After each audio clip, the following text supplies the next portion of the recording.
आज जो कोपरगाव शहरामध्ये घरपट्टी वाढीचा जो विषय आहे, का ज्या विषयामुळं प्रत्येक घरामध्ये एक अस्वस्थता निर्माण झालेली आहे, त्या संदर्भामध्ये आज आमदार आशुतोषदादा काळे यांच्या आदेशानुसार आज ही पत्रकार परिषद आयोजित केली आहे. वास्तविक पाहता 2022लाही अशाच प्रकारच्या घरपट्टी वाढीचा प्रस्ताव आले सगळं चालू होतं. त्यावेळेस आमदार साहेबांच्या आदेशावरून त्यावेळेस ती परिस्थिती थांबली होती. पण आजची परिस्थिती फार विचित्र झाली आहे. कारण मी आज सकाळी फिरत असताना मलाही 7-8 नागरिक भेटले आणि त्यांनी अक्षरशः आमदार साहेबांचे आभार मानले की आमचं कोपरगाव शहरातील नागरिकांचं फार मोठी चूक झाली का 4 महिन्यापूर्वी आम्ही या लोकांच्या हातात सत्ता दिली आणि यांनी आम्हाला 4 महिन्यातच यांचे नाटक यांचे जे काही खरं रूप आहे ते दाखवायला सुरुवात केली. प्रथमतः राष्ट्रवादी काँग्रेसतर्फे मी या सर्व गोष्टीचा निषेध करतो. आमदार साहेबांच्या पद्धतीमध्ये आज मुंबईमध्ये CM असतील ते असतील त्यांच्याकडे त्या पद्धतीचा पाठपुरावा चालू आहे. त्यामुळे कोपरगाव शहरातील नागरिकांनी फक्त आमदार साहेबांच्या मागे उभे राहावे आणि तुमच्यासाठी आमदार साहेब रात्रंदिवस काम करतील एवढे तुम्हाला मी शाश्वती देतो. आज या कोपरगाव शहरामध्ये एक 8-10-15 दिवसापासून काय 750 का काहीतरी ढापे टाकले आणि चॅलेंज केलं जातं असं की या तुम्हाला दाखवतो. अरे या दाखवतो काय दाखवतो, तू दाखव ना, तू लावले तर तू दाखव ना जाऊन स्पॉटवर. हा 1 नंबर ढापा, हा 2 नंबर ढापा, हा 3 नंबर ढापा, आम्हालाही बघू दे, जनतेलाही बघू दे ना. या म्हणजे काय, जनतेने तुम्हाला निवडून दिलेले, तुम्ही लोकांना हिशोब द्या. पब्लिक विचारणार आहे, विरोधी पक्ष तुम्हाला विचारणारच आहे. याचा एवढा राग यायचं काय कारण आहे तुम्हाला? तुम्ही स्वतः जा प्रत्येक ठिकाणी 1 नंबर प्रभागामध्ये मी सांगितलं होतं काय 25 ढापे लागलेले, हा 1 नंबरचा ढापा, हा 2 नंबरचा ढापा, तुम्ही स्वतः द्यायची ना ती. त्यानंतर तुम्हाला मी सांगतो शास्तीची जी काही आज मी बघितली शास्ती दादा म्हणजे 50% नगरपालिकेने मान्य केली होती, त्यावर एक महाशयाने आज काहीतरी पत्रकार परिषद झालेली. आता त्याच्यामध्ये काय ते वाक्य तर काय उलट जे होते, उलटा चोर कोतवाल को डाटे. आता कोण चोर आहे काय चोर आहे अख्ख्या गावाला माहिती. आज तुमची पालखी रस्ता झाला 2007-8ला, ते गटर बांधलेले साईबाबा कॉर्नरपासून तर त्या अण्णाभाऊ साठेंच्या स्मारकापर्यंत त्या गटरीतून 1 लोटा पाणी वाहिलं नाही. अख्खा पालखी रस्ता गेला, स्विमिंग टँकचं वाटोळं केलं. अशा प्रकारचे भरपूर गोष्टी झालेल्या आहे. 5 नंबर तळ्याचा मुरुम कुठे गेला, कोणाच्या गाड्या वाहिल्या हे सगळ्या गावाला माहिती. त्याच्यामुळे ही म्हण उलटा चोर कोतवाल कुटाटे ही कोणाला लागू होती जनतेला माहिती. त्याच्यामुळे बोलताना ज्या माणसांनी या कोपरगाव शहरामध्ये 2014 ते 2019 ज्या कोपरगाव शहराची परिस्थिती धुळगाव म्हणून झाली होती, पाण्याची परिस्थिती वाईट झाली होती, ज्या माणसांनी अहोरात्र कष्ट घेऊन या कोपरगाव शहरामध्ये प्रत्येक रस्ता केला, पाण्याची समस्या सोडवली.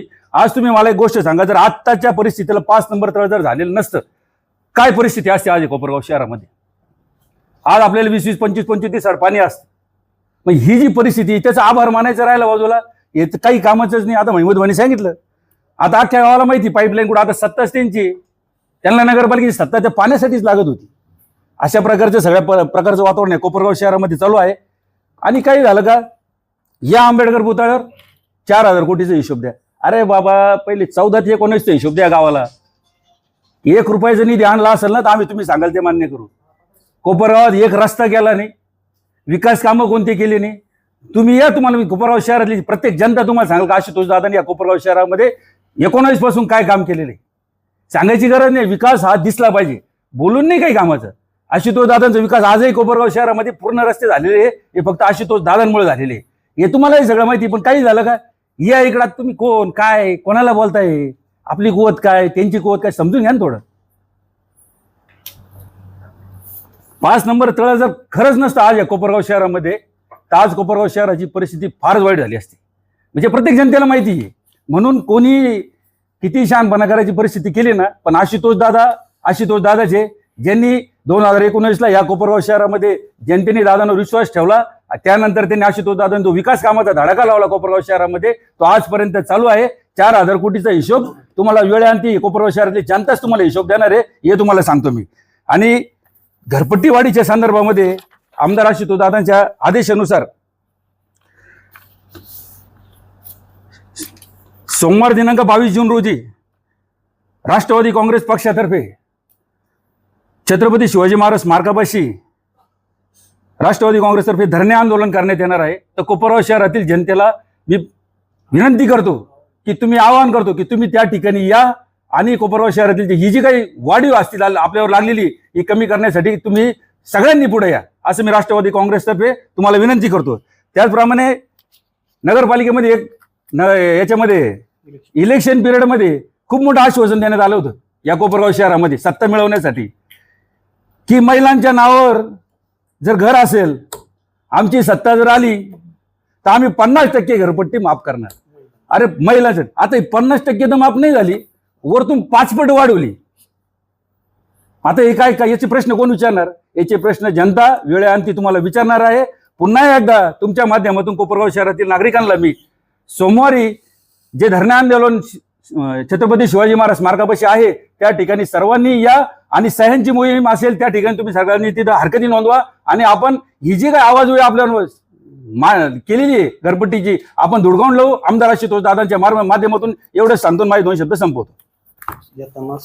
कोपरगाव शहरात पाण्याचा जे प्रश्न आहे, आता काही दिवसांपूर्वी आमचे कोपरगाव नगरपालिकेचे नगराध्यक्ष परागजी सांदान साहेब हे येसगाव तळ्यावर गेले आणि येसगाव तळ्यावर जाऊन त्यांनी तळ्यात उभं राहून नागरिकांना दाखवलं की बा कोपरगाव शहराला जे पाणी पुरवठा करणारे जे तळे आहे त्या तळ्यांमध्ये म्हणजे अक्षरशः पाणी तळाला लागलेलं आहे.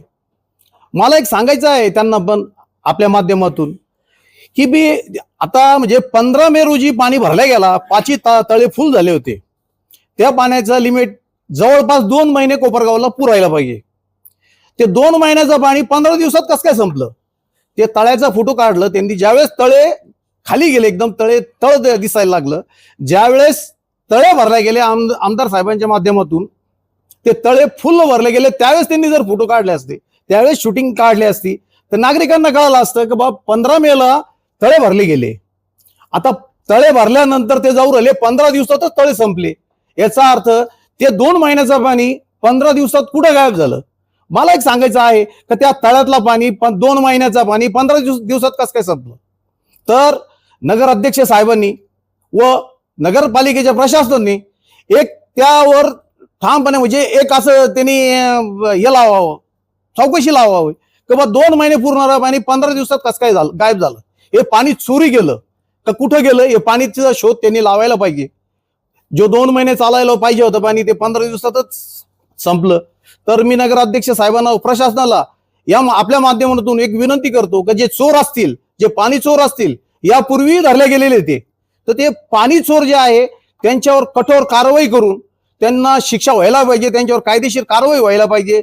मी एवढं सांगतो, थांबतो. जय हिंद, जय महाराष्ट्र.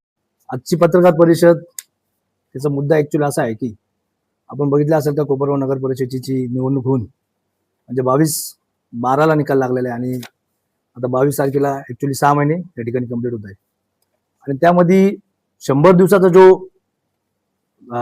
त्यांनी शब्द या ठिकाणी लोकांना दिलेला होता का आम्ही 100 दिवसामध्ये असे कामं करू आणि लोकांकडनं त्यांनी मतं मागितले होते, मतं घेतले होते, त्याच्या जीवावरती ते या ठिकाणी निवडून आले होते. पण ते निवडून आल्यानंतर ते सर्व शब्द त्यांनी जे दिले होते ते सगळे विसरून गेलेले. आपण बघितलं असेल 100 दिवसातला त्यांचा तुमच्या सर्व पत्रकार बांधवांकडे तो व्हिडिओ पण असेल त्यांचा, तो या ठिकाणी व्हायरल झालेला होता का 100 दिवसात आम्ही असे कामं करू. त्याच्यातलं एक पण काम त्यांनी केलं नाही. पण एक त्या दिवशीच्या अध्यक्षांनी पत्रकार परिषद घेतली आणि त्या पत्रकार परिषदेमध्ये त्यांनी सांगितलं का कोपरगाव शहरामध्ये आम्ही 727 ढापे टाकले.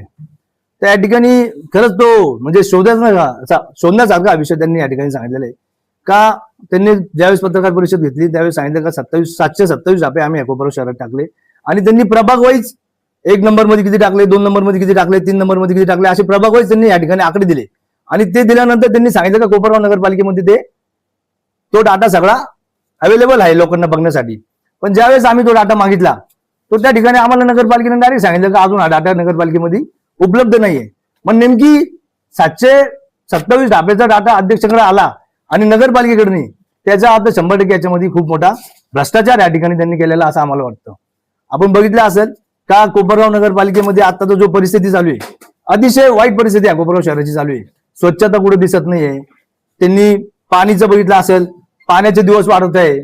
त्याच्यानंतर तुमचं लोकांना घरपट्टीच्या या ठिकाणी नोटिसा वाठवलेल्या आहे. अतिशय वाईट परिस्थिती आपल्या कोपरगाव शहराची झालेली आहे. त्यामुळे मी ह्या कोपरगाव राष्ट्रवादी काँग्रेस पक्षातर्फे अध्यक्षांचं या ठिकाणी हे करतो. कोपरगाव तालुक्याचे लोकप्रिय आमदार श्री आशुतोष दादा काळे यांच्या माध्यमातून जे काही या कोपरगाव शहरामध्ये रस्त्याचे कामं झालेले आहे, परंतु गटरीच्या नावाखाली ते रस्ते पुन्हा फोडण्याचं काम चालू आहे. संपूर्ण शहरामध्ये बघा, जिथं मनात येईल तिथं रस्ते खोदण्याचं काम चालू आहे. हेच रस्ते जर पावसाळ्याच्या नंतर खोदले असते तर नागरिकांचे हाल झाले नसते. आज खऱ्या अर्थानं पाऊस नाही, त्यामुळे आज काही वाटत नाही. परंतु माझ्या प्रभागामध्ये जाऊन बघा, प्रभाग क्रमांक 11 मध्ये छोट्या मुलांची कन्या शाळा आहे. नागरिकांना येण्या जाण्यासाठी खूप त्रास होत आहे. परंतु नगरपालिकेचं जे नियोजन आहे, नगराध्यक्ष जे वारंवार सांगतात की आमचे जे कार्यकर्ते ग्राउंड लेवलला काम करतात आणि आमचं नियोजन एकदम चांगलं आहे. त्यांचं जर नियोजन चांगलं असतं तर कोपरगाव शहरवासियांना हा जो आता त्रास चालू आहे रस्त्याचा, तो त्रास भोगावा लागला नसता. आणि म्हणून राष्ट्रवादी काँग्रेस पार्टीचे कार्यकर्ते असतील, नगरसेवक असतील, हे प्रत्येक टायमाला जिथं जिथं चुकीचं काम होईल तिथं तिथं त्या चुकीच्या कामाला वाचा फोडण्याचं काम करतात. परंतु नगराध्यक्ष नेहमी, तुम्ही प्रत्येक त्यांच्या व्हिडिओ क्लिप बघा, त्यानंतर ते स्क्रिप्टेड आहे.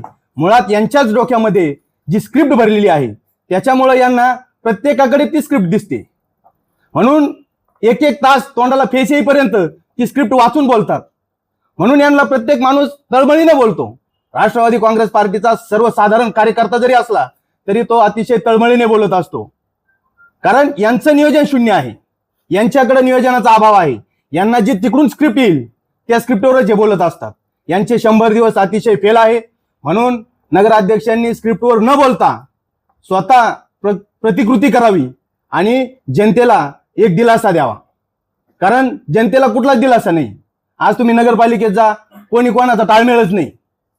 म्हणून अशा या नगराध्यक्षाला काय म्हणावं आणि काय बोलावं हे मला सुचत नाही आता.